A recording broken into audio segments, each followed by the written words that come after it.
I never expected that a simple oversight would shatter the walls between us.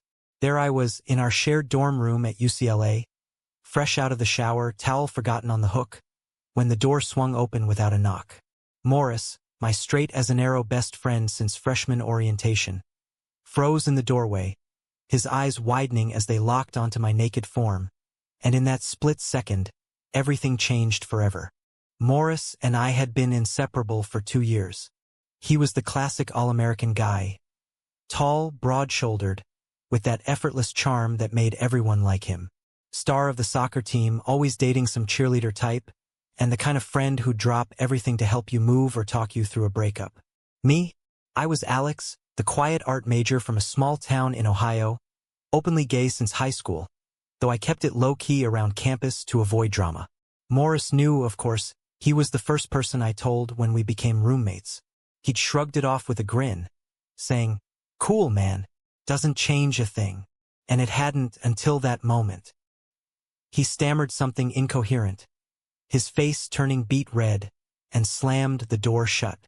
I scrambled for my towel, heart pounding like a drum in my chest. "Dude, what the hell?" I yelled through the wood, but he was already gone, footsteps echoing down the hall. That night, he didn't come back to the room.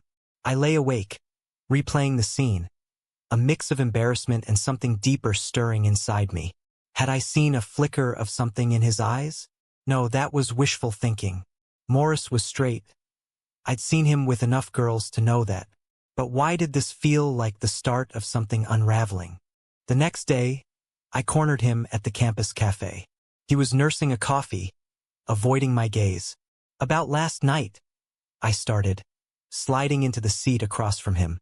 He finally looked up, his usual easy smile forced. "Yeah, sorry, man. Should have knocked. My bad." But there was an awkwardness now, a tension that hadn't been there before. We tried to laugh it off, but conversations felt stilted. Over the following weeks, things got weirder. Morris started spending more time at the gym, less in the room. He'd come back late, smelling of beer from frat parties, and crash without a word. I noticed him glancing at me when he thought I wasn't looking. Quick, furtive looks that made my stomach twist. One evening, after a particularly grueling art critique, I came home to find him sitting on his bed, staring at his phone. "Hey," I said cautiously. He set it down, rubbing his temples. "Alex, we need to talk." My heart sank. Was this it? The end of our friendship because of one stupid accident? But instead he said, "Seeing you like that, it messed with my head. Not in a bad way, just confusing." I sat on my bed, facing him. "Confusing how?" He hesitated, then blurted, "I've always been straight, right? Girls, hookups, the whole deal. But lately, I've been thinking about you differently. Like, what if I'm not as straight as I thought?" His words hung in the air, heavy and electric. I didn't know how to respond. Part of me wanted to jump for joy. This crush I'd buried deep was suddenly possible. But the logical side screamed caution. "Morris, you're probably just freaking out over nothing. It was awkward, that's all." He shook his head. "No, it's more than that. Remember that party last month? When I got drunk and we ended up dancing together. I felt something then, but I pushed it away. I remembered. It had been fun, innocent, but yeah, there'd been a spark. Now, here we were, teetering on the edge of something forbidden. As days turned into weeks, our dynamic shifted subtly. We started hanging out more intentionally. Late-night talks about life, dreams, fears. Morris opened up about his conservative family back in Texas. A dad who preached traditional values, a mom who expected grandkids. They'd disown me if they knew I was even questioning this. He confessed one night, his voice breaking.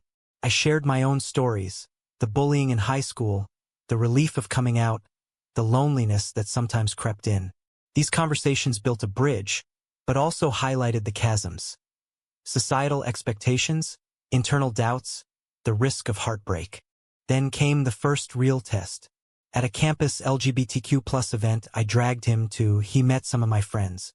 They were welcoming, but one guy, Jamie, flirted shamelessly with me. Morris's jaw tightened. Later, Back in the room, he admitted jealousy. Seeing you with him pissed me off. I don't have the right to feel that way, do I? I stepped closer. Maybe you do. Our eyes met, and for a heartbeat, I thought he'd kiss me. But he pulled back, muttering about needing air, and left. That night, I cried, wondering if this was worth the pain. The conflicts escalated. Morris started pulling away again, dating a girl named Sarah from his psych class. Felt like a punch to the gut. I'd see them together, holding hands, laughing, and it tore me apart. One afternoon, I confronted him. What are you doing? You tell me you have feelings. Then you go back to pretending. He looked tormented. I'm scared, Alex. This isn't who I'm supposed to be. My friends would freak my team. Everything would change. We argued, voices rising, until he stormed out. For days we barely spoke, the room thick with unspoken words. But fate intervened at a soccer game.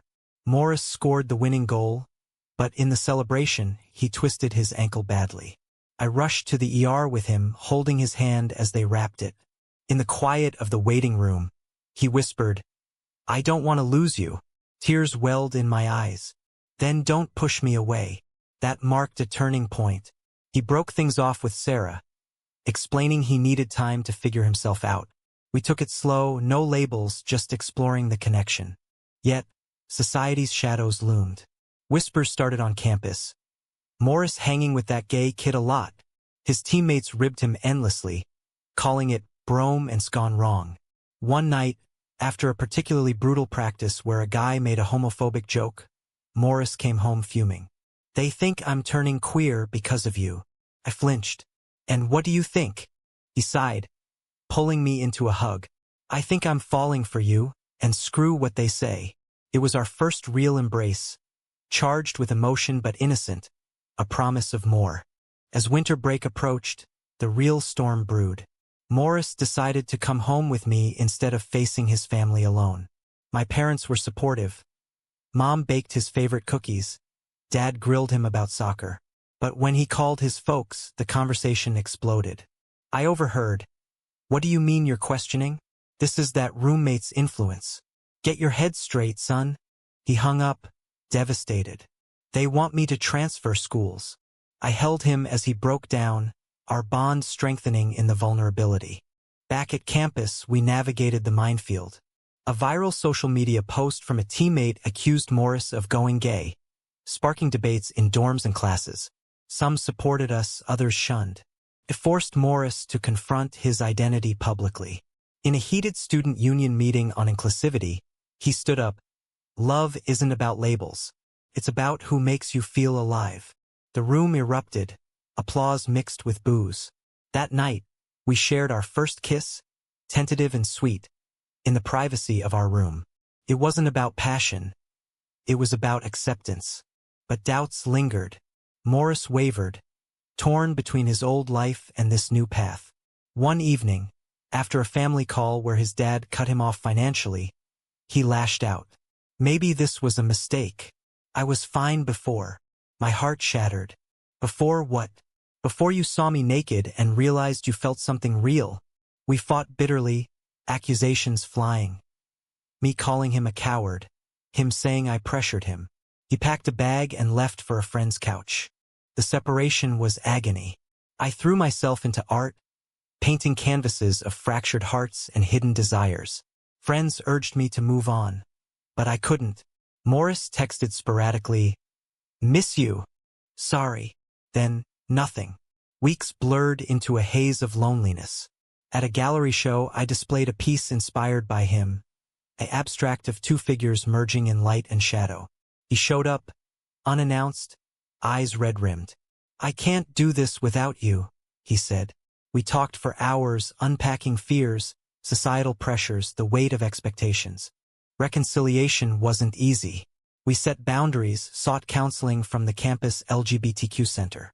Morris came out as bisexual to his close friends, facing backlash but also unexpected support.